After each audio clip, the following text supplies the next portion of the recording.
Students, चलिए आज की वीडियो स्टार्ट करते हैं। आज की वीडियो में हम जो फिजिक्स के हमारे 3 चैप्टर रह गए थे उसमें से इंपॉर्टेंट क्वेश्चन आप लोगों को बताने थे। ठीक है, तो बाकी के 3 चैप्टर हम यहाँ पे कवर करेंगे। मैं आपको पहले ही फिजिक्स के अंदर पहले चैप्टर और सेकंड चैप्टर के बारे में बता चुका हूँ। लगभग हमने ये भी एनालिसिस किया था कि टोटल हमारा पेपर जैसे 60 मार्क्स का आता है, जिसमें से हमें कितने मार्क्स का दिया होता है, 76 मार्क्स का दिया होता है। 2 4 4 के एक्स्ट्रा मिलते हैं हमें और एक 8 नंबर का एक्स्ट्रा मिलता है।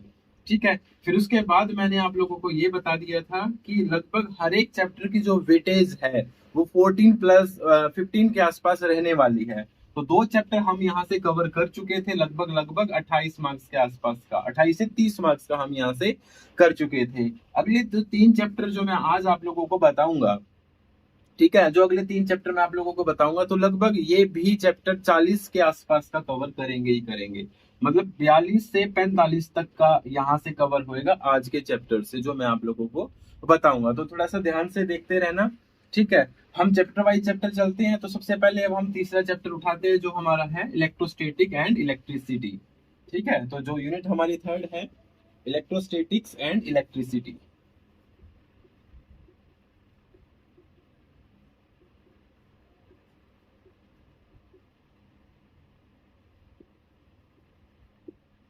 देखो, बड़े क्वेश्चन तो यहाँ से नहीं बनता, लेकिन यहाँ से न्यूमेरिकल तक के चांसेस बनते हैं। ठीक है, इसके अलावा अब मैं बात करता हूँ यहाँ से क्वेश्चन कौन से आ सकते हैं, या मैं वन बाय वन आपको चैप्टर ही करा देता हूँ। ठीक है, लगभग 15 मिनट का टाइम लगेगा इस चैप्टर को कवर करने में हमें। तो इंपॉर्टेंट क्वेश्चन जो जो आते जाएंगे मैं आपको कवर करता चला जाऊंगा। तो सबसे पहले स्टार्टिंग में इसके अंदर आता है चार्ज। क्या आता है? चार्ज। चार्ज से आपको इसकी एसआई यूनिट जरूर याद रखनी है।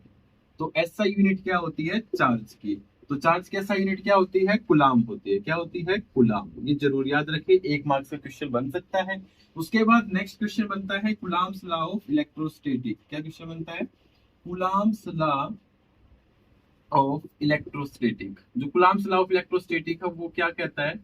वो लॉ कहता है अगर 2 चार्ज है, क्या है? 2 चार्ज है। आपको पता है 2 चार्ज है, जो चार्ज होते हैं वो मैग्नेट की तरह ही उनके अंदर भी रिपल्सन फोर्स और अट्रैक्शन फोर्स लगती है। जब दोनों चार्ज सेम होते हैं, दोनों मान लो चार्ज प्लस के है, दोनों चार्ज अगर प्लस के, तो उनके बीच में जो फोर्स लगेगी वो कौन सी लगेगी? रिपल्सन फोर्स लगेगी। अगर एक चार्ज प्लस का और एक चार्ज माइनस का है, मतलब अनलाइक चार्ज है, तो वैसे में एक दूसरे को क्या करेंगे? अट्रैक्ट करेंगे। तो मान के चलिए 2 चार्ज है, तो दोनों के बीच में यहाँ पे फोर्स वर्क करेगी। ठीक है, एक चार्ज को मैं Q1 मान लेता हूँ, पॉजिटिव छोड़ो, मैं यहाँ सिर्फ Q1 से डिफाइन कर देता हूँ। एक चार्ज अगर Q1 है और दूसरा चार्ज क्या है? Q2 है। दूसरा चार्ज क्या है? Q2 है। इनके बीच में, इनके सेंटर से जो डिस्टेंस है वो कितनी है? R है। कितनी डिस्टेंस है? R है। तो जो इनके बीच में लगने वाली फोर्स है वही कुलाम्स लॉ ने बताई थी। वो जो फोर्स होती है वो डायरेक्टली प्रोपोर्शनल तो होती है Q1 और Q2 के, और वही फोर्स इनवर्सली प्रोपोर्शनल होती है square of distance between them. तो दोनों को अगर इकट्ठा किया जाए तो ये बनेगा Q1 Q2 बटे में R स्क्वायर। ठीक है, इसको जरूर से भी जरूर याद रखें, ये वैसे भी आगे आने वाले जो टॉपिक्स है उसमें भी काम आएगा ये ला। तो इसलिए इस ला को जरूर से भी जरूर आप लोगों को याद रखना है। तो F जो होता है, जो फोर्स ऑफ अट्रैक्शन और repulsion acting between two charge is directly proportional to the, ये क्या कर रखा है? दोनों की गुना कर रखी है, Q1 और Q2 की। तो क्या बोलेंगे? Directly proportional to the product of two charges. And ये 1 के अपोन में जो करते हैं तो सिंबल सेम ही होता है, इसको इनवर्सली प्रोपोर्शनल बोलते हैं। तो inversely proportional to the square of distance between them, ये बन गया फिर यहाँ से फॉर्मूला। अभी डायरेक्टली प्रोपोर्शनल का हम यहाँ से सिंबल हटा सकते हैं। अगर इसका सिंबल हटाते हैं तो यहाँ से वैल्यू निकल के आएगी 1 अपोन में 4 पाई एप्सिलॉन Q1 Q2 बटे में R स्क्वायर। देखो Q1 Q2 बटे R स्क्वायर तो सेम है। जब कांस्टेंट, ये डायरेक्टली प्रोपोर्शनलिटी का सिंबल हटाया जाता है तो कोई ना कोई कांस्टेंट से मल्टीप्लाई किया जाता है। तो वो कांस्टेंट आता है 1 अपॉन में 4 पाई एप्सिलॉन। ये एक एप्सिलॉन का सिंबल है, जैसे सी बनाया और उसके अंदर से एक ऐसे निकाला और नीचे ये नोट। इसको इलेक्ट्रिक परमिटिविटी बोलते हैं।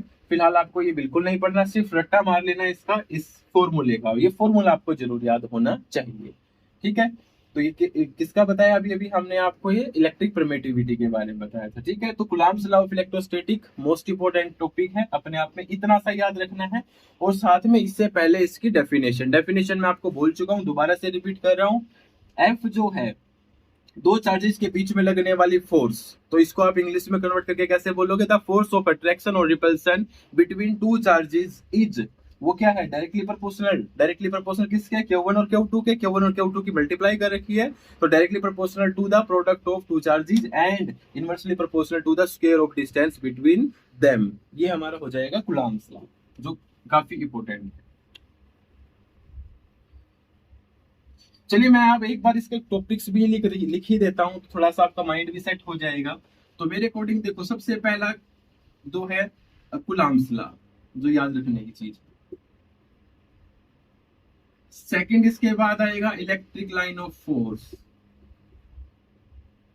क्या होती है, और साथ में उनकी प्रॉपर्टीज। मैंने थोड़ा इसको बड़ा बना दिया है, हो सकता है दो फॉर्म में भी आ सकता है, डायरेक्ट प्रॉपर्टी भी पूछी जा सकती है कि right four properties of electric line of force. Electric line of force की चार प्रॉपर्टीज बताइए, या फिर define electric line of force and give three properties या फोर प्रॉपर्टीज। तो एक 4 नंबर का क्वेश्चन यहाँ से क्रिएट हो जाता है, ये भी 4 नंबर में आने के चांसेस है। नेक्स्ट इसी के बाद इसी में आएगा, मैं टॉपिक को सीरियल में लेके चल रहा हूँ, इलेक्ट्रिक फील्ड इंटेंसिटी क्या बनता है? इलेक्ट्रिक फील्ड इंटेंसिटी क्या होता है? इसके बाद आपके अंदर एक इसके चैप्टर के अंदर एक एक्सप्रेशन भी है, तो derive and expression for electric field intensity due to a point charge, due to a point charge. ये भी अपने आप में काफी मोस्ट इंपोर्टेंट क्वेश्चन है। इन दोनों में से कोई एक आएगा, या तो इलेक्ट्रिक लाइन ऑफ फोर्स देगा वो, या फिर इलेक्ट्रिक फील्ड इंटेंसिटी देगा। इन दोनों में से कोई एक क्वेश्चन आपके पेपर में आ सकता है। ये काफी मोस्ट इंपोर्टेंट क्वेश्चन बनता है, ठीक है। तो लगभग लगभग अगर मेरी लिस्ट से बात करूं तो मैं 90% चांसेस है इस क्वेश्चन के पेपर में आने के। उसके बाद अगर इस चैप्टर में हमें आगे देखो तो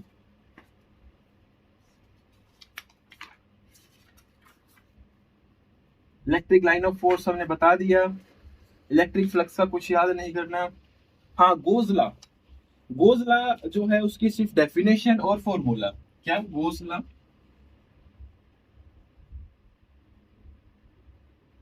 उसमें क्या क्या आ सकता है? Definition and formula only.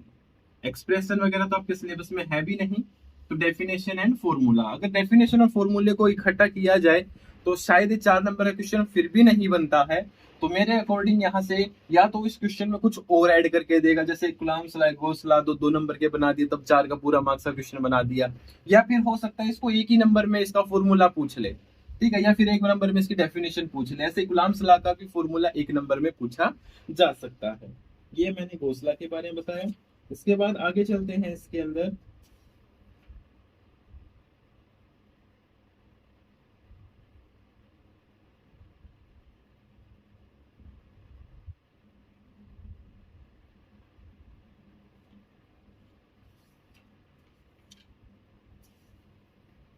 इसके बाद करंट दे रखा है, तो करंट की ऐसा यूनिट जरूर याद रखिए, जैसे चार्ज की ऐसा यूनिट याद रखनी थी, करंट की और कैपेसिटर की, मतलब कैपेसिटेंस की, सॉरी। तो तीनों की ऐसा यूनिट मोस्ट इंपोर्टेंट है, जरूर एक देखने को पेपर में मिल जाएगी। या तो चार्ज की ऐसा यूनिट क्या होती है? कूलम्ब। कैपेसिटर की क्या होती है? कैपेसिटेंस की फैराड। और उसके बाद क्या बताया मैंने? Electric current. इलेक्ट्रिक करंट की क्या होती है? एम्पियर। तो 3 ही वर्ड आपको याद करने हैं, एक नंबर का जरूर मिल जाएगा आपको पेपर के अंदर। उसके बाद जो आगे है करंट है, डायरेक्ट एंड डीसी करंट और एसी करंट। ये काफी मोस्ट इंपोर्टेंट टॉपिक है। एक ही क्वेश्चन बताता हूं मैं यहाँ से, मतलब समझ लीजिए, जो मैं क्वेश्चन लिख रहा हूँ एक ही क्वेश्चन याद करना है, ये आपको जरूर पेपर में मिलेगा।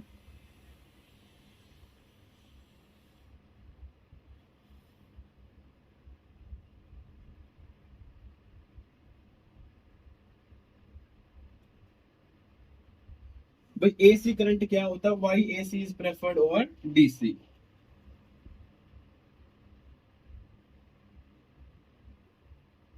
What is alternating current? Alternating current क्या होता है? Why AC is preferred over DC. देखो इस लाइन का मतलब डिफरेंस ही होता है। आप यहाँ पे सीधे सीधे डिफरेंस भी याद कर सकते हो, ठीक है। वो वाले डिफरेंस जिसमें एसी की तो खासियत बता रखी हो और डीसी की ड्रॉबैक बता रखी हो, वो वाले डिफरेंस आते हैं बस इसमें।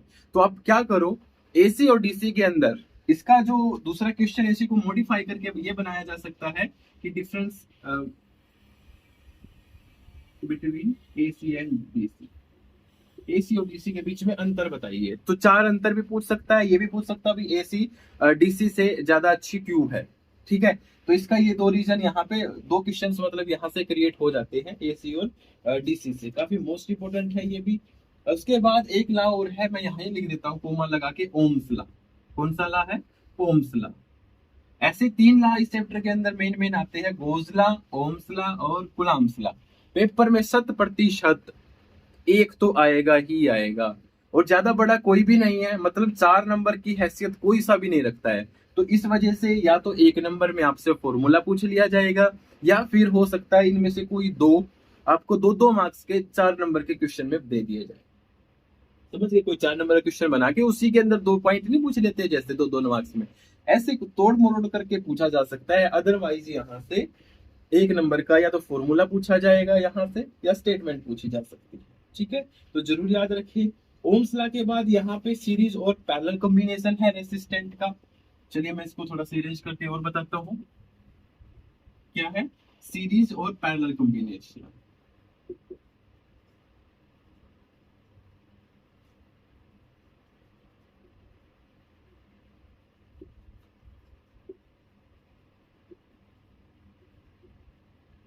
देखो, सीरीज और जो पैरेलल कॉम्बिनेशन है वो कैपेसिटर का भी होता है और रेसिस्टेंट का भी होता है, मतलब रेसिस्टेंस वाला। लेकिन जो इजी और जो थोड़ा सा यूजफुल है वो रेसिस्टेंस का ज्यादा है। तो इसलिए जब भी आपका पेपर आएगा, तो क्योंकि पेपर में तो आपको पता है चीजें जो वो वैल्यूएबल चीजें ज्यादा उठाई जाती है ना, जो मोस्ट इंपोर्टेंट हो, तो उसके हिसाब से रेसिस्टेंट ज्यादा, रेसिस्टेंस वाला जो सीरीज पैरेलल कॉम्बिनेशन है वो ज्यादा इंपॉर्टेंट पड़ता है। ठीक है, कौन सा? सीरीज और पैरेलल का। साथ में एक चीज याद रखें, न्यूमेरिकल प्रॉब्लम्स यहाँ से दी जा सकती है।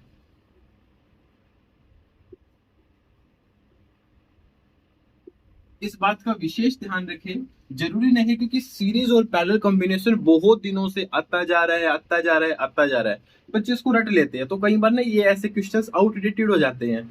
ठीक है, तो जो एग्जामिनर है, जो सॉरी पेपर सेट करने वाला है, तो उसके माइंड में ये मानसिकता हमें आ सकती है कि यार इसको हर साल पेपर में देते हैं, कुछ ना क्यों ना इसको थोड़ा सा स्पेशल बना के पेश किया जाए। ठीक है, तो ऐसे केस में, सॉरी पैरेलल था है ना, पैरेलल लिखना।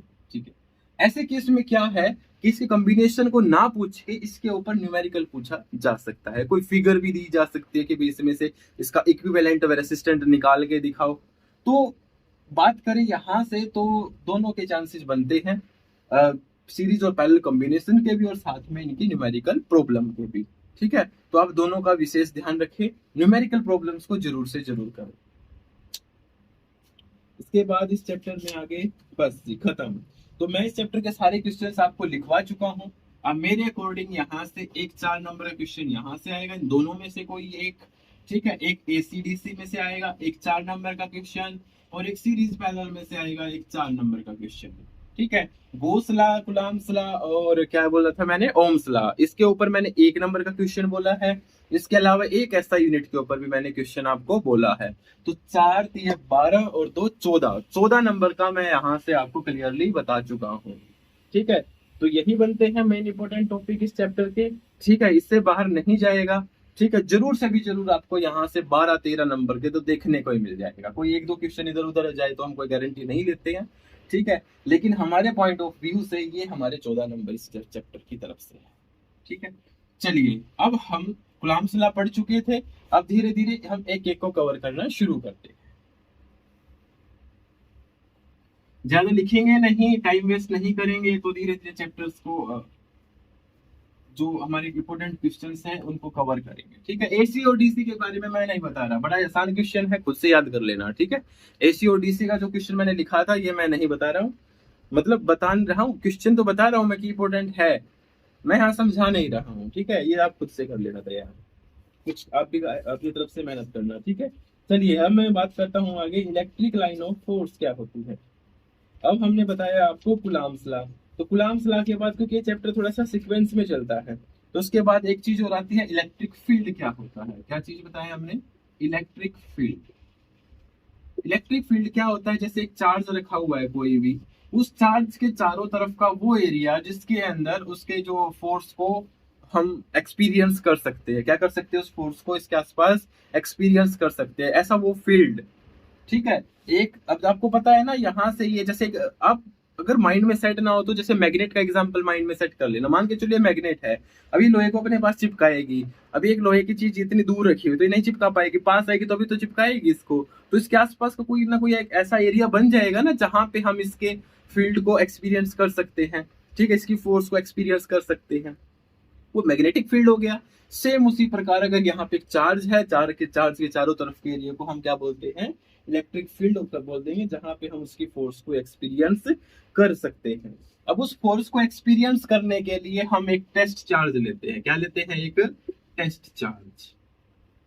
जैसे टेस्टर होता है ना, घरों में टेस्टर देखा होगा आपने, जब देखते हैं लाइट आई है नहीं आई, या इंडिकेटर होता है, तो एक किस्म से वो टेस्ट करके बताता है, चेक करके बताता है लाइट है नहीं है। ऐसे ही अब हमें कैसे पता चलेगा, अब जैसे मैं अभी चुंबक की बात कर रहा था, आपको मैग्नेट की बात कर रहा था, अब यहाँ पे लोहे को लेके आए तो लोहा एक टेस्ट पीस का काम कर रहा था, वो चेक करवा रहा था ना, जितना दूर था, पास था, कब कब उसने अट्रैक्ट करना शुरू किया, साइड में ज्यादा अट्रैक्ट कर रहा है, बीच में कर रहा है, किस साइड क्या कर रहा है, तो एक टेस्ट चार्ज, एक सॉरी टेस्ट पीस का काम कर रहा था। ऐसे ही चार्ज के लिए भी हमें एक टेस्ट चार्ज लेके आना पड़ेगा। तो हमने ये एक टेस्ट चार्ज ले लिया। ठीक है, इस चार्ज को वैसे यूनिट पॉजिटिव चार्ज ही लिया जाता है। क्या लिया जाता है, यूनिट पॉजिटिव चार्ज, मतलब ऐसा चार्ज जिसमें एक प्लस का हो, प्लस का एक चार्ज लिया जाता है। उसको हम इसके पास में लाके देखेंगे, कभी इधर लाके देखेंगे, कभी इधर रख के देखेंगे, कभी इधर रख के देखेंगे, कभी इधर रख के देखेंगे, कभी इधर रख के देखेंगे, कभी इधर रख के देखेंगे, कभी इधर, मतलब कहीं कहीं उसको रख के देखेंगे। वो फील करेंगे कि कहाँ पे फोर्स लग रही है, कहाँ पे ज्यादा लग रही है, कहाँ पे कम लग रही है, कैसे लग रही है। तो वहां से जब उसका रास्ता ट्रैक किया जाता है, किसका, इस चार्ज का, तो बनती है इलेक्ट्रिक लाइन ऑफ फोर्स। क्या बनती है, इलेक्ट्रिक लाइन ऑफ फोर्स। हमारा अगला आर्टिकल यही है। मैंने आपको समझा दिया क्या होता है इलेक्ट्रिक लाइन ऑफ फोर्स।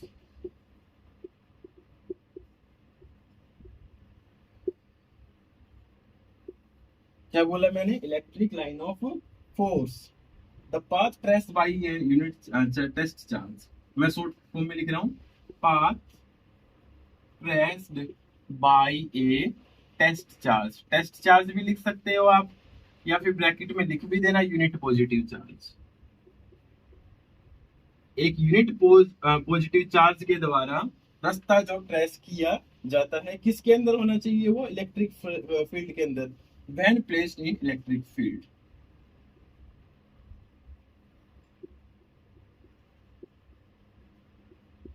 मतलब हमने इलेक्ट्रिक फील्ड के अंदर एक टेस्ट चार्ज को रख दिया, और उससे फिर हमने चेक करेगा अभी यहाँ पे अट्रैक्ट फोर्स अट्रैक्शन हो रही है, यहाँ पे हो रही है, यहाँ पे हो रही है, तो हमने उसको रास्ता ट्रैक किया, तो वहीं से हमारी क्या बन जाती है, इलेक्ट्रिक लाइन ऑफ फोर्स बन जाती है। तो जो प्लस का चार्ज होता है, अब मैं क्यू लिख रहा हूँ, प्लस क्यू, यहां से इलेक्ट्रिक लाइन ऑफ फोर्स ऐसे निकलती है, जैसे मैं निकाल, यहां से तो ये निकलती है। आपने मैग्नेट वाली भी पढ़ी थी, याद हो 10वीं क्लास में, मैग्नेट के लिए तो कुछ ऐसा था ना, लाइनें ऐसे बन रही थी, याद आया कुछ, ऐसा कुछ फिगर बनाते थे, वही है। फर्क ये है कि वो मैग्नेटिक लाइन ऑफ फोर्स थी, ये इलेक्ट्रिक लाइन ऑफ फोर्स है। ठीक है, और माइनस क्यू के ऊपर ये आती हुई मीट करती हुई नजर आती है, इसके अंदर तो आती है। तो मतलब ये हुआ इनकी डायरेक्शन प्लस क्यू से स्टार्ट, और मैं इसकी प्रॉपर्टीज बता रहा हूं आपको। ठीक है, तो ये प्लस क्यू से स्टार्ट होती है और माइनस क्यू पे जाके टर्मिनेट होती है।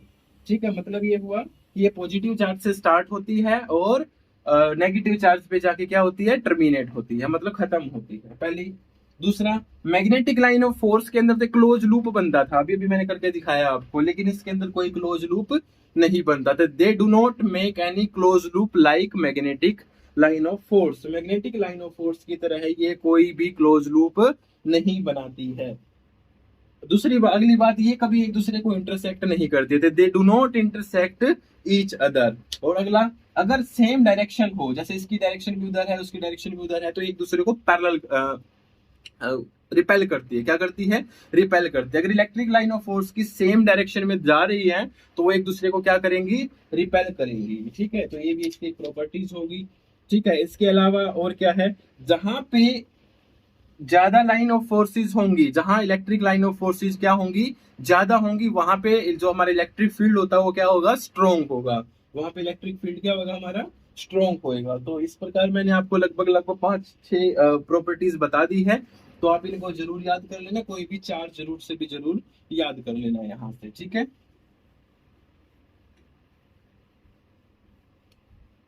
चलिए अब आगे बढ़ते हैं हम इलेक्ट्रिक फील्ड इंटेंसिटी।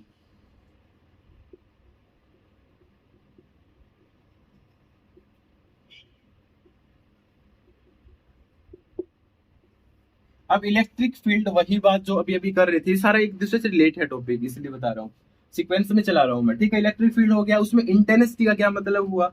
अब मैं बताता हूँ। जैसे हमने एक प्लस क्यू चार्ज लिया था, एक इसके पास में टेस्ट चार्ज लिया था, मैंने अभी अभी आपको बताया, जैसे +1 ले लिया।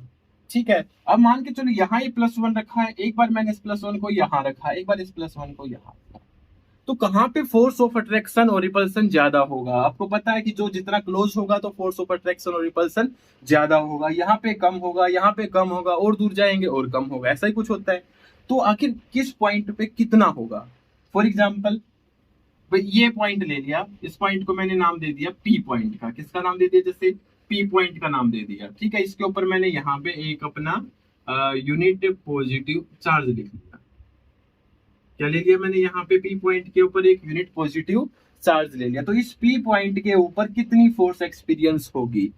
इस पी पॉइंट के ऊपर कितनी फोर्स एक्सपीरियंस होगी, उसको हम क्या बोलेंगे? इलेक्ट्रिक फील्ड इंटेंसिटी बोलेंगे। ठीक है, तो याद रह जाएगा। तो इलेक्ट्रिक फील्ड इंटेंसिटी क्या होता है? Electric field intensity at a point, बिल्कुल मैं यहीं से डेफिनेशन दूंगा जो मैंने अभी अभी आपको समझाया है। तो मैं इसको ई से लिखता हूँ, इलेक्ट्रिक फील्ड इंटेंसिटी को ई से लिखा जाता है। तो ई का मतलब समझ लेना, electric field intensity at a point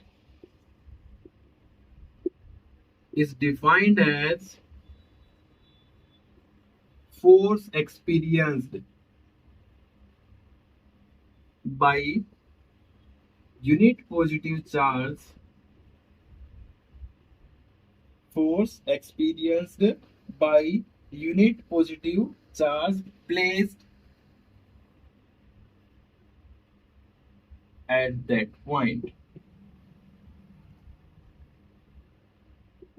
कि उस पॉइंट पे रखे यूनिट पॉजिटिव चार्ज ने कितनी फोर्स एक्सपीरियंस की, वही क्या होती है? इलेक्ट्रिक फील्ड इंटेंसिटी होती है। तो इलेक्ट्रिक फील्ड इंटेंसिटी का फॉर्मूला क्या बन गया? E is equal to force experience by unit positive charge. इसको मैं अगर क्यू नोट से डिनोट कर रहा हूँ, यूनिट पॉजिटिव चार्ज को मैंने क्या नाम दे दिया? फिलहाल यहाँ पे क्यू नोट का नाम दे दिया। तो पॉइंट ये है, ये मैं नाम लिख रहा हूँ वैसे से, तो क्यू नोट। ठीक है, जो एक इलेक्ट्रिक फील्ड इंटेंसिटी क्या बन गया? यहाँ से हमारा फॉर्मूला बन गया। ठीक है, अब जो आर्टिकल है उसके बाद ध्यान से देखो, मैंने एक आर्टिकल बोला था इलेक्ट्रिक फील्ड इंटेंसिटी का एक्सप्रेशन दिखाना है, derive an expression for electric field intensity at a point due to a point, यही बोला था। तो इसी आर्टिकल में डेफिनेशन देके आगे शुरू कर दो आर्टिकल। ठीक है, यही फिगर बनेगी सेम। ठीक है, इन दोनों को मिला लो, मान लिया इन दोनों के बीच की डिस्टेंस कितनी है? आर डिस्टेंस है। कितनी डिस्टेंस है? आर डिस्टेंस है। अब मैं एक्सप्रेशन करता हूँ इसका। तो एक्सप्रेशन करते टाइम सबसे पहले तो आप जरूर लिखे कि आपने क्या क्या चीजें ली है। तो लेट कंसीडर कर दो, consider a unit positive charge.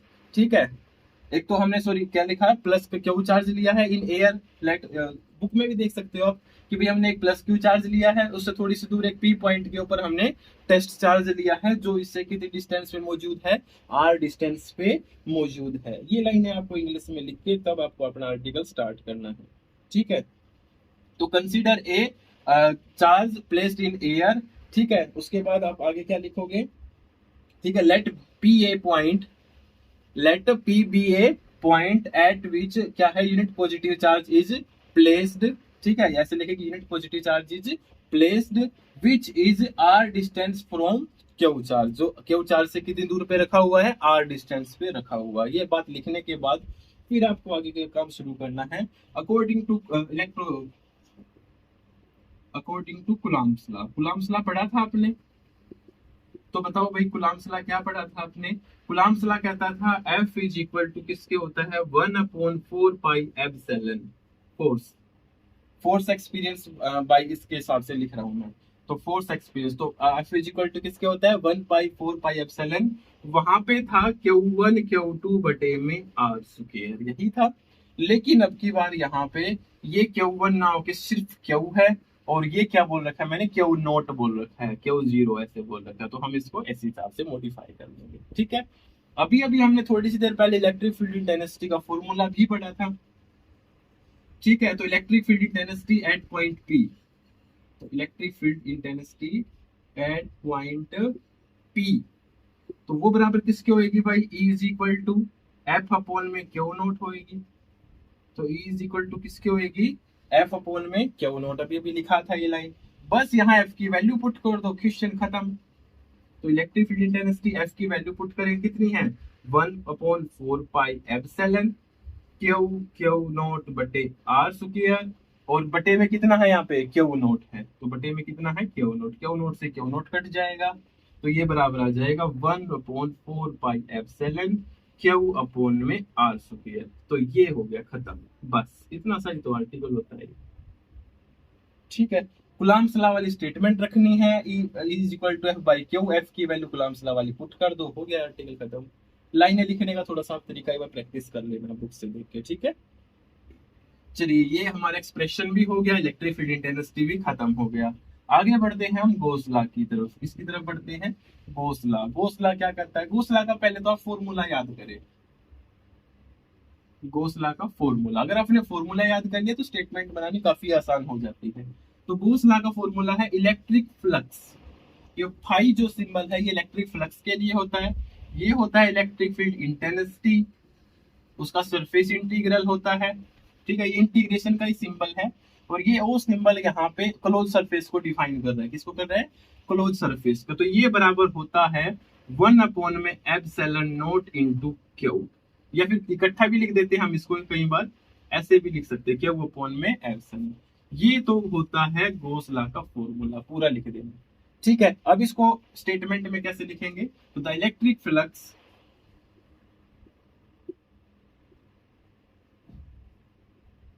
over through a closed, over the through a closed surface is 1/epsilon times of net charge। बस इतनी सी स्टेटमेंट होती है, ये फॉर्मूला होता है, इसी से बनाई गई स्टेटमेंट है। ये तो क्या हो गया, electric flux through a close surface, A close surface, ये इलेक्ट्रिक फ्लक्स का ही फॉर्मूला है। तो बोस ने तो ये बताया है, तो 1/epsilon टाइम्स ऑफ क्यू क्या था, नेट चार्ज। बस इतना सा याद रखना है गोज में, और कुछ भी याद नहीं करना है, ठीक है। काम चल रहेगा आपका, डेफिनेशन भी हो चुकी है और वो भी हो चुका है। आगे बात, इलेक्ट्रिक करंट की ऐसा यूनिट हम बता चुके हैं, कैपेसिटेंस की ऐसा यूनिट हम आपको बता चुके हैं, ठीक है। चलिए अब हम बढ़ते हैं आगे। आगे जो हमारा है, resistant in series and parallel, AC और डीसी आप खुद से करोगे। तो resistant in series and parallel, resistant in series, वैसे बच्चों ने काफी दिनों से आप लोग इसकी प्रैक्टिस कर चुकी हो, तो आई होप आप लोगों को आता होगा, फिर मैं मोटा मोटा सा आपको बता देता हूँ। मान के चलो हमने 3 रेसिस्टेंट लिए, सीरीज में जोड़ने का ये तरीका होता है।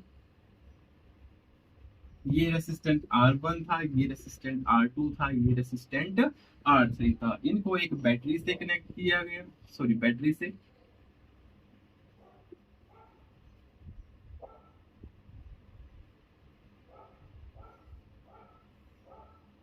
और यहाँ पे बीच में लगा दो कोई भी एक एमीटर, क्या लगा दो, ए लिख दो, ठीक है। ये एमीटर है जो इलेक्ट्रिक करंट को मापने का काम कर रहा है यहाँ पे, ठीक है। अब यहाँ पे जो पोटेंशियल डिफरेंस होगा, क्या चीज, पोटेंशियल डिफरेंस, वो सब में अलग अलग होगा। इसका पोटेंशियल डिफरेंस अलग होगा, इसका पोटेंशियल डिफरेंस अलग होगा, और इसका पोटेंशियल डिफरेंस अलग, सब में अलग अलग वोल्टेज जाएगी। जैसा रेसिस्टेंट होगा उसके हिसाब से वोल्टेज जाएगी, ठीक है। तो इसके लिए मैं यहाँ पे एक वोल्टमीटर V1 लगा देता हूँ, यहाँ पे एक वोल्टमीटर V2 लगा देता हूँ, फिर यहाँ पे एक वोल्टमीटर V3 लगा देता हूँ। वोल्टमीटर को हमेशा ही पैरेलल में लगाया जाता है, उसका रेसिस्टेंट बहुत ज्यादा हाई होता है, ठीक है। बस इतना सा ही काम है। मान के चलो यहाँ से जो करंट फॉलो कर रहा था वो आई कर रहा था, कितना करंट फॉलो कर रहा था, आई कर रहा था। तो आप potential difference across R one निकालो। मैं इसको पोटेंशियल डिफरेंस शॉर्ट फॉर्म में लिख रहा हूँ, पीडी। तो potential difference across R one, तो वो तो बराबर किसके होगा, V one is equal to V is equal to I R, ये ओम्स लॉ होता है ना। तो यही से होगा V one is equal to I R one. ऐसे ही फिर आर टू का निकालेंगे, आर टू के क्रॉस में निकालेंगे। तो यहाँ से वी टू निकलेगा बराबर किसके, आई आर टू। ऐसे वी थ्री निकलेगा आई आर थ्री। सबका जोड़ कर देंगे। तो यहाँ से जोड़ करेंगे तो V one plus V two plus V three, उधर जोड़ हो जाएगा आई आर वन प्लस में आई आर टू प्लस में आई आर थ्री। यहाँ भी हमने एक वोल्ट मीटर लगा दिया जो टोटल को डिफाइन कर रहा है, जो टोटल बता रहा है पूरे सर्किट का। तो V1 V2 और V3 का टोटल जोड़ V के बराबर होगा, तो V बराबर I। और यहाँ से I कॉमन निकाल के क्या बचेगा, R1 प्लस R2 प्लस में R3। I को इधर ले आएंगे तो V अपॉन I बराबर R1 plus R2 plus R3, ये हो जाएगा। V अपॉन I क्या होता है, तो V अपॉन I क्या होगा, R के बराबर। ओम्स लॉ से V, ओम्स लॉ होता है V is equal to R I R. I को इधर ले जाएंगे तो V अपॉन आई बराबर किसके हो जाएगा, आर के बराबर हो जाएगा। तो ये हमारा इक्विवेलेंट रेसिस्टेंट निकल के आ जाता है सीरीज में। किसमें निकल के आ गया, ये सीरीज में आ गया। आर वन इज आर बराबर इक्विवेलेंट है ये सीरीज के लिए। मैं इसको एस से डिफाइन कर देता हूँ। एस मैंने इसलिए लगा दिया सिर्फ कि भाई ये सीरीज का रिजल्ट है। तो ठीक है, तो इस रिजल्ट को भी आप जरूर से भी जरूर याद रखिए। ठीक है, तो आर एस बराबर R one plus R two plus R three. ये तो हो गया सीरीज का केस। अब मैं लेता हूं पैरेलल का केस।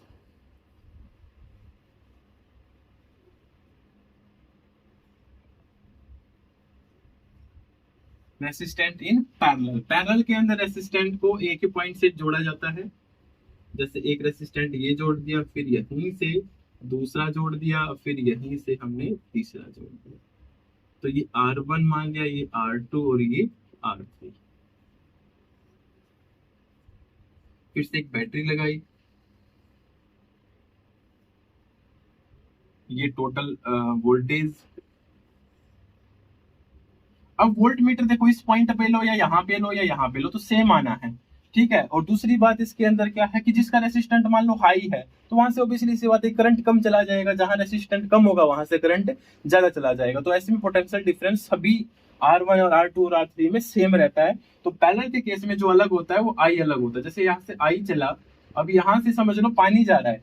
जैसे होता है ना, पानी जा रहा है, पानी के आगे तीन रास्ते हो गए। कितने रास्ते हो गए आगे से, तीन। तो तीनों हिस्सों में बट जाएगा। अब किस हिस्से में कितना जाएगा वो किस पे डिपेंड करेगा, वो तो डिपेंड करेगा कि जैसा रास्ता है। अगर रास्ता आसान है, झील में है, तो ज्यादा पानी जाएगा ऊपर की तरफ, वहां से पानी कम जाएगा। तो सेम उसी प्रकार से यहाँ पे ये हो जाएंगे। तो यहाँ पे मैंने मान लिया I1 करंट गया, यहाँ से I2 और यहाँ से I3। अब तीनों के लिए हम इसको कैलकुलेट करके जोड़ देंगे, खत्म बात। अब ओम्स लॉ का फॉर्मूला क्या कहता है, V is equal to I R कहता है। ठीक है, अब तीनों में से क्या कैलकुलेट करूं मैं, बताओ आपको। आई कैलकुलेट कर लूं, यहाँ से आई कैलकुलेट करूंगा तो आई बराबर किसके हो जाएगा, बी बटा आर के हो जाएगा। मैंने यही से किया है। तो अब पहले करते हैं आर वन के अक्रॉस। ठीक है, तो करंट अक्रॉस आर वन तो बराबर I one is equal to V बटा आर वन। फिर ऐसे हम आई टू निकालेंगे, वी बटा आर टू। आई थ्री निकालेंगे, वी बटा आर थ्री। तीनों को जोड़ देंगे, I one plus I two plus I three बराबर वी सब में है, कॉमन ले लोगे तो एक बटा आर वन प्लस में एक बटा आर टू प्लस में एक बटा आर थ्री। अब तीनों आई में का जोड़ हो गया तो टोटल आई बनेगा। तो आई और इस वी को ले आएंगे तो डिवाइड में आ जाएगा। तो बराबर एक बटा आर वन प्लस में एक बटा आर टू प्लस में एक बटा आर थ्री। अब आई बटा बी क्या होता है, आई बटा बी यहाँ से निकाल के देखें, इसको इधर ले जाते हैं। तो वी बटा आई तो बराबर होता है आर के। मैं आई को इधर लेके गया तो, लेकिन ये तो हमारे पास आई बटा बी है, उल्टा है इसका, तो आर भी कहाँ जाएगा, इसके उल्टे में चला जाएगा। तो ये बराबर हो जाएगा एक बटा आर के। मैं इसको पी से डिफाइन कर देता हूँ पैरेलल के लिए। तो एक बटा आर पी बराबर किसके हो गया, अब इसको हटा दो बीच में से। ये रिजल्ट आपको याद कर लेना। एक बटा आर पी बराबर एक बटा आर वन प्लस एक बटा आर टू प्लस में एक बटा आर थ्री। ठीक है, अब न्यूमेरिकल की बात करूं मैं यहां से, तो जैसे एक न्यूमेरिकल है भाई, तीन रेसिस्टेंट दे रखे हैं, तीन रेसिस्टेंट है। जिनको पैरेलल में जोड़ा गया है। किस में जोड़ा गया है? पैरेलल में। जैसे एक 2 ओम का है, एक 4 ओम का है और एक 6 ओम का, तीन रेसिस्टेंट को पैरेलल में जोड़ा गया है। तो आप ऐसे ही फिगर सेम तैयार करोगे जैसे अभी मैंने बनाई थी।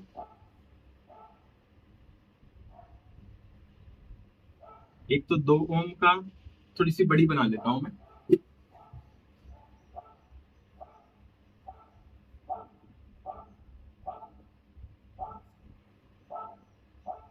ऐसे भी करके बना सकते हो, कोई ज्यादा बड़ी बात नहीं है जी। ये बनेगा।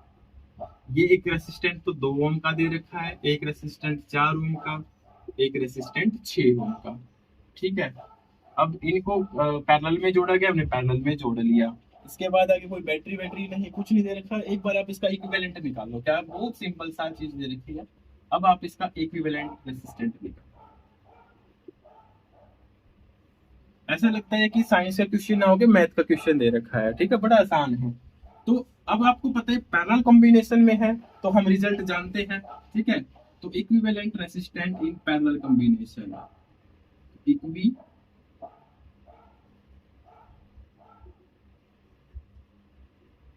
Equivalent resistance in parallel combination. आप उसका रिजल्ट बताइए क्या होता है।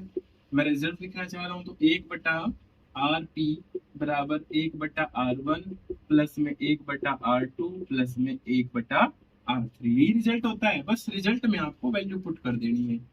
तो 1/R1 की वैल्यू कितनी है? 2 है। R2 की वैल्यू 4 है। R3 की वैल्यू 6 है। तो कर दी पुट। अब आप इसका एलसीएम ले लो। 2, 4 और 6 का एलसीएम कितना आ जाएगा? 2, 4 और 6 का एलसीएम कितना आ जाएगा? 12। तो 2 6 12, 4 3 12, 6 दूनी 12, तो 1/RP। तो 6 और 3 9 और 2 11। तो 1/RP बराबर आ गया 11/12। ठीक है। एलसीएम लेने से सोल्व किया था तो इतना आ गया। हमें आरपी चाहिए, तो इसका क्या कर देंगे? लास्ट में उल्टा कर देंगे। तो आरपी बराबर किसके हो जाएगा? 12/11 के। बस इतना आंसर आ गया। पॉइंट में निकालना चाहो पॉइंट में निकाल दो, नहीं तो यही छोड़ दो। 12/11 ओम, ये हमारा इसका हो जाएगा आंसर। आसान है भाई। कमेंट जरूर करना, लाइक शेयर तो तुम लोग करते नहीं हो, थोड़े से वो भी बढ़वा दो। बहुत मेहनत करनी पड़ रही है तुम लोगों के लिए। ठीक है।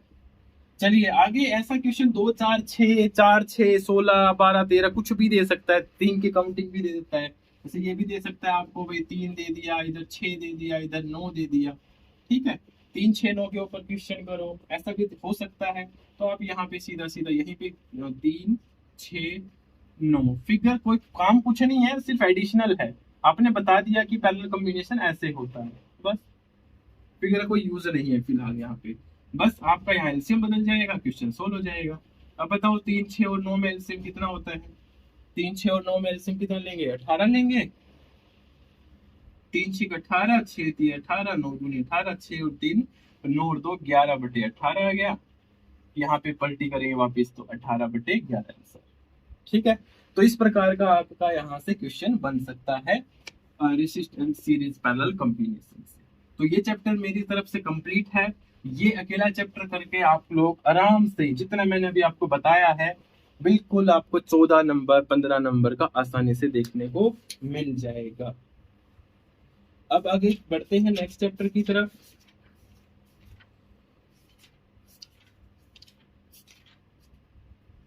चलिए नेक्स्ट जो चैप्टर है, classification of material and their property.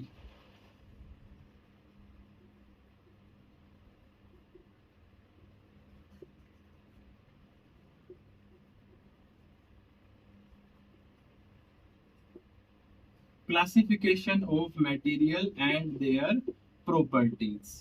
सबसे पहले मटेरियल्स कौन से यूज होंगे यहाँ पे क्वेश्चंस। यहाँ के 2 क्वेश्चन तो ना बिल्कुल 100% सिलेक्टेड है, जो शायद आज तक फिजिक्स का ऐसा कोई पेपर ही नहीं बना जिसके अंदर ना आते हो। ठीक है। वो 2 क्वेश्चन कौन से हैं, पहले वो समझे। Define conductor, semiconductor, insulator and dielectric. 4 हो गए ना ये।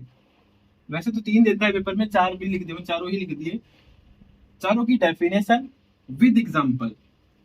एग्जाम्पल सबसे जरूरी, विद एटलीस्ट 2 एग्जाम्पल जरूर याद करें सब। कितने कितने? दो दो एग्जाम्पल बिल्कुल 100% याद करें। ये क्वेश्चन तो आएगा ही आएगा।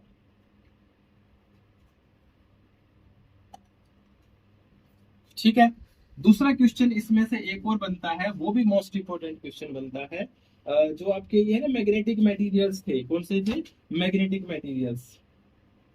बात करूं तो मैं डायामैग्नेटिक, फेरोमैग्नेटिक एंड पैरामैग्नेटिक, कौन से? डायामैग्नेटिक, पैरामैग्नेटिक एंड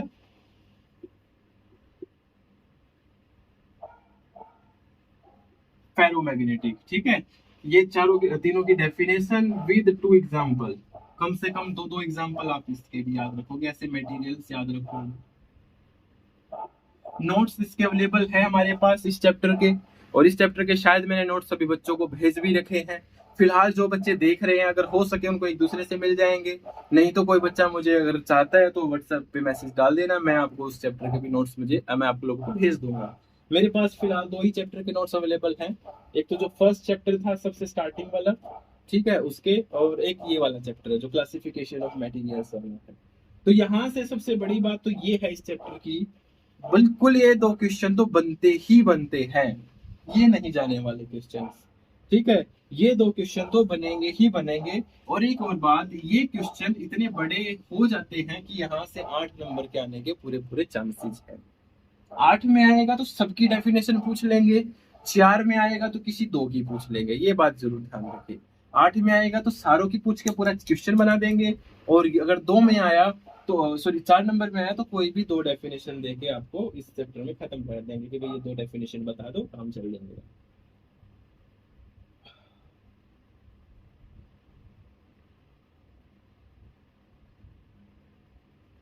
इसके अलावा क्या है इस चैप्टर में?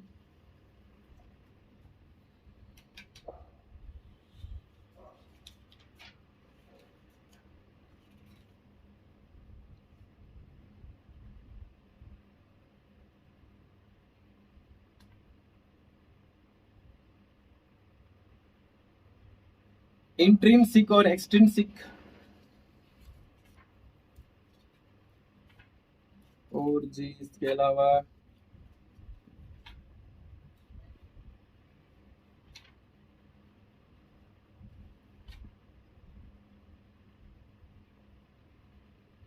पी टाइप और एन टाइप तो आपके सिलेबस में ही नहीं है, तो उसकी तो सिर्फ एक सिंपल सी डेफिनेशन याद कर लेना कि पी टाइप क्या होता है, एन टाइप क्या होता है सेमीकंडक्टर। ठीक है।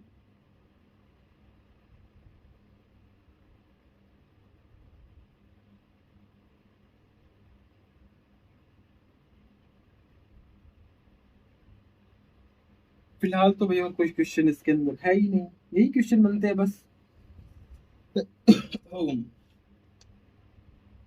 तो इंट्रिंसिक और एक्सट्रिंसिक को भी याद रख लेना, ये सेमीकंडक्टर होते हैं दोनों के दोनों। ठीक है, दोनों में फर्क क्या होता है?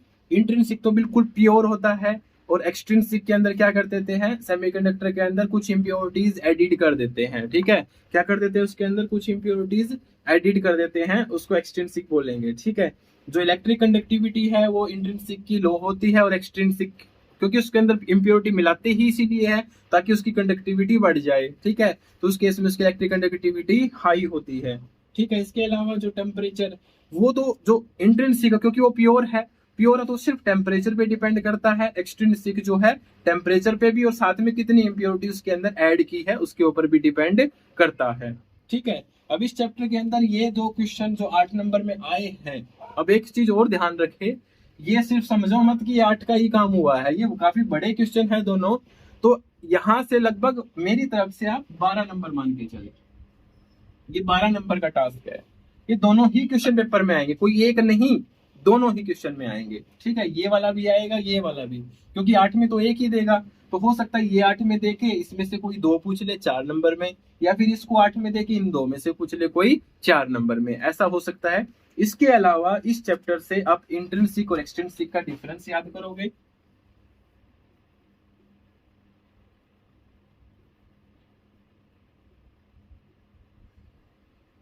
इंट्रिंसिक और एक्सट्रिंसिक सेमीकंडक्टर में डिफरेंस, 4 डिफरेंस आपको याद करने हैं, 4 से ज्यादा बिल्कुल भी याद नहीं करने हैं, 4 ही आते हैं, कोई 4 नंबर का क्वेश्चन, 4 डिफरेंस सफिशिएंट, फालतू याद मत करो। 3 क्वेश्चन। चौथा जो क्वेश्चन बन सकता है वो बन सकता है मैग्नेटिक लाइन ऑफ फोर्स। कौन सा बन सकता है इसके अंदर? मैग्नेटिक लाइन ऑफ फोर्स की प्रॉपर्टी।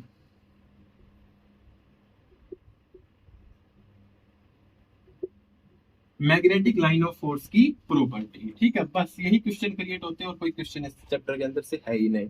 हाँ, 1-2 नंबर में क्वेश्चन तो बन जाते हैं भाई, कौन सी कोई सा एग्जांपल देके पूछ लेंगे, कौन सा कंडक्टर है, कौन सा इंसुलेटर है, जैसे गोल्ड क्या होता है भाई, गोल्ड क्या है, गुड कंडक्टर होता है या बैड कंडक्टर होता है, ऐसे कॉपर पूछ सकते हैं अभी बैड कंडक्टर है गुड कंडक्टर है। इसके अलावा सिल्वर, ये बहुत सारे होते हैं ना, ऐसे ऐसे ग्लास पूछ लिया, अभी ग्लास किस में आएगा, कंडक्टर है या फिर इंसुलेटर है या सेमी कंडक्टर है, इस टाइप का क्वेश्चन भी यहाँ से क्रिएट हो सकता है। इंट्रिंसिक प्योर होता है या इम्प्योर होता है, ऐसे एक्सट्रिंसिक प्योर होता है या इम्प्योर होता है। तो ये तो 1-1 नंबर के क्वेश्चन यहाँ से क्रिएट हो गए, ठीक है। इसके अलावा जो मेन क्वेश्चन है वो ये है, तो मेरे अकॉर्डिंग कम से कम एक 8 नंबर का यहाँ से और साथ में एक 4 नंबर का भी यहाँ से, मैं इन दोनों क्वेश्चंस को 12 नंबर की वेटेज दे रहा हूँ। साथ में इन दोनों में से कोई एक 4 का हो सकता है। अगर इन दोनों में से कोई 4 का हुआ तो फिर 1 नंबर का आपको एक ही देखने को मिलेगा। अगर इनमें से 4 का कोई सा नहीं हुआ, फिर आपको 1-1 नंबर के इस क्वेश्चन चैप्टर से थोड़े से एक्स्ट्रा देखने को मिल सकते हैं, 1 या 2 क्वेश्चन देखने को मिल सकता है। तो मेरे अकॉर्डिंग ये चैप्टर भी खत्म है। ये आप कर लोगे नोट से, सिंपल ही है, बहुत याद ही करना है, कर लेना, ठीक है। डेफिनेशन और एग्जाम्पल ही तो याद करने हैं, ठीक है, ज्यादा डिटेल में भी पढ़ने की जरूरत नहीं है इस चैप्टर को। भाई वीडियो काफी लंबी होती जा रही है। नेक्स्ट चैप्टर के भी मैं आपको क्वेश्चन लिखवा देता हूँ, बड़ा आसान चैप्टर है पूरी, ठीक है। मॉडर्न फिजिक्स का है, ज्यादा समझने का कुछ है नहीं, थ्योरेटिकल चैप्टर है। जो लास्ट चैप्टर बचता है हमारा वो कौन सा है? Modern physics.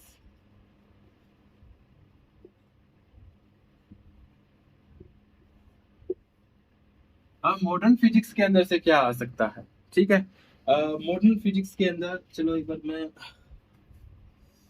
देख लूं।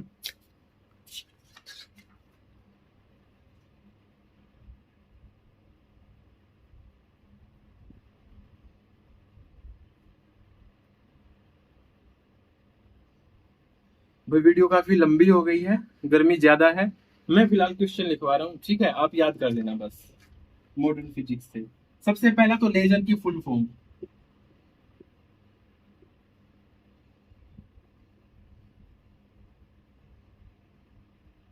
सिंपल सा क्वेश्चन। उसके बाद इसके अंदर से principle of laser,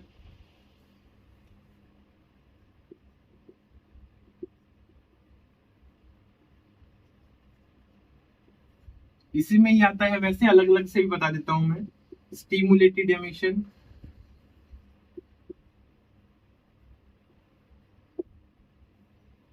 spontaneous emission, spontaneous पहले आता है, और इसके अलावा पॉपुलेशन इन्वर्जन।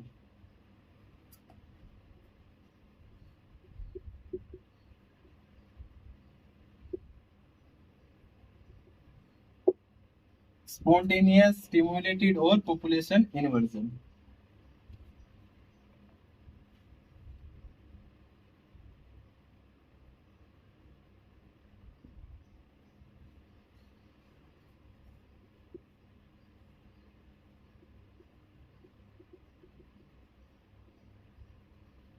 ये अलग से भी पूछ सकता है आपको, ऐसा भी हो सकता है डायरेक्ट आपको प्रिंसिपल ऑफ लेजर पूछ ले 4 नंबर में, या फिर ऐसा भी हो सकता है कि इनमें से कोई 2 आपसे पूछ ले, स्टिमुलेटेड और स्पॉन्टेनियस के ज्यादा चांसेस बनते हैं, ठीक है। तो वैसे तीनों ही काफी इंपॉर्टेंट है, पॉपुलेशन इन्वर्जन भी काफी अच्छा है। तो इन तीनों में से कोई एक क्वेश्चन ये यहाँ से भी हो गया, ठीक है। अब इसके बाद क्या याद करना है लेजर से? इसमें देखो इंजीनियरिंग एप्लीकेशन अलग दे रखी है, मेडिकल एप्लीकेशन आपको अलग दे रखी है। आप अलग अलग याद ना करें, कोई भी 4 एप्लीकेशन याद करें, कोई भी 4।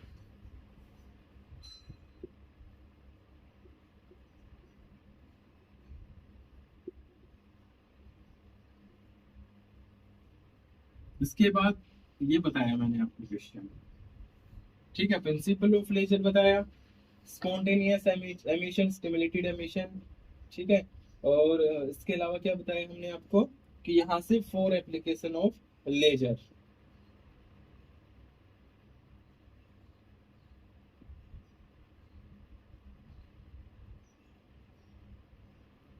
और साथ में व्हाट इज लेजर वो भी याद करना है भाई, लेजर क्या होती है इसकी डेफिनेशन तो करोगे ही करोगे,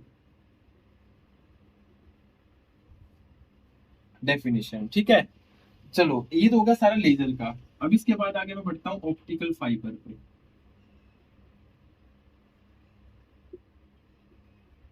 सबसे पहला, एक एक नंबर के तो ऑप्टिकल फाइबर से बहुत सारे क्वेश्चन निकल के आते हैं। एक तो भाई ऑप्टिकल जो फाइबर है वो किस फिनोमिना पे काम करता है, पता होगा आपको, टीआईआर पे काम करता है, टोटल इंटरनल रिफ्लेक्शन के ऊपर। तो एक नंबर का क्वेश्चन तो ये बन गया। ये काफी इंपॉर्टेंट क्वेश्चन बनता है। ये इंपॉर्टेंट इसलिए बनता है क्योंकि ये ऑप्टिक्स के अंदर का भी क्वेश्चन और साथ में मॉडर्न फिजिक्स का भी क्वेश्चन है, इस वजह से, ठीक है। और साथ में ये भी कि ऑप्टिकल फाइबर के अंदर जो लाइट का रिसोर्स यूज किया जाता है, जो रिसोर्स यूज किया जाता है वो किसका किया जाता है, लेजर का।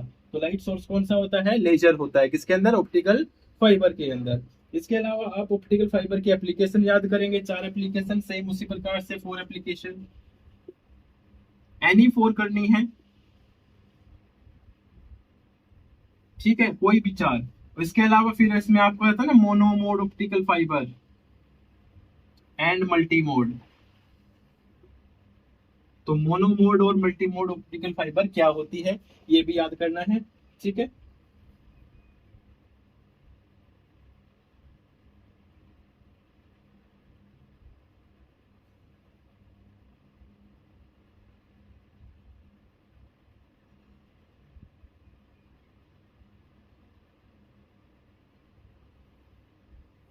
चलिए ऑप्टिकल फाइबर के अंदर इतना याद रखो, ऑप्टिकल फाइबर क्या होती है, डेफिनेशन, 4 एप्लीकेशन, मोनो मोड और मल्टी मोड।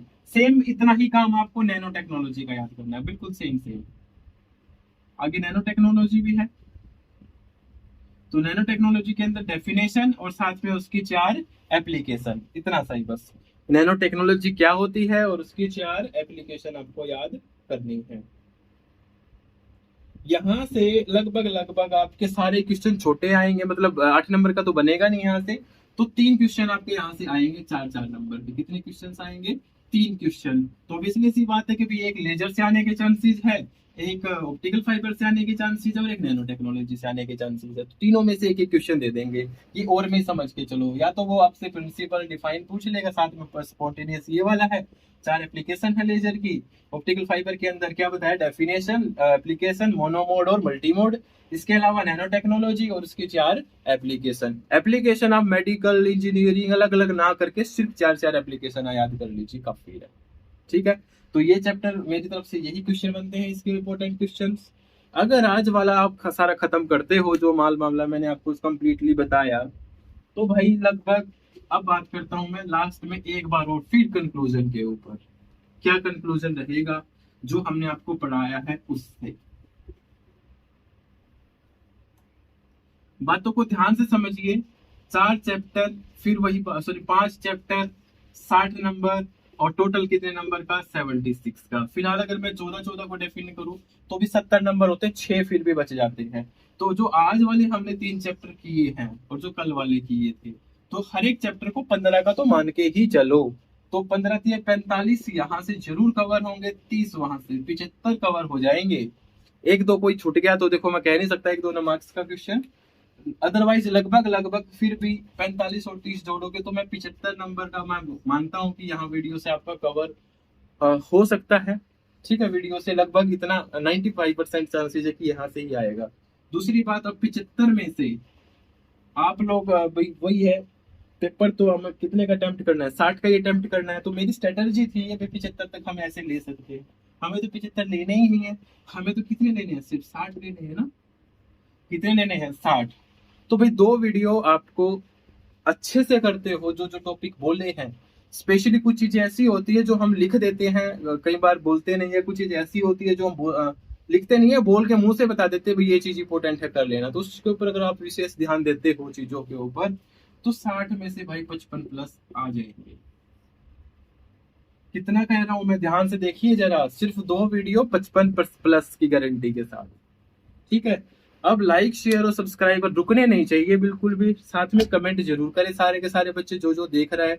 ठीक है, सारे बिल्कुल देख लो, तुम्हारे सामने हालत बिल्कुल पसीनों में हो चुका हूँ। ठीक है, तो भाई लाइक शेयर सब्सक्राइब जरूर से भी जरूर करें।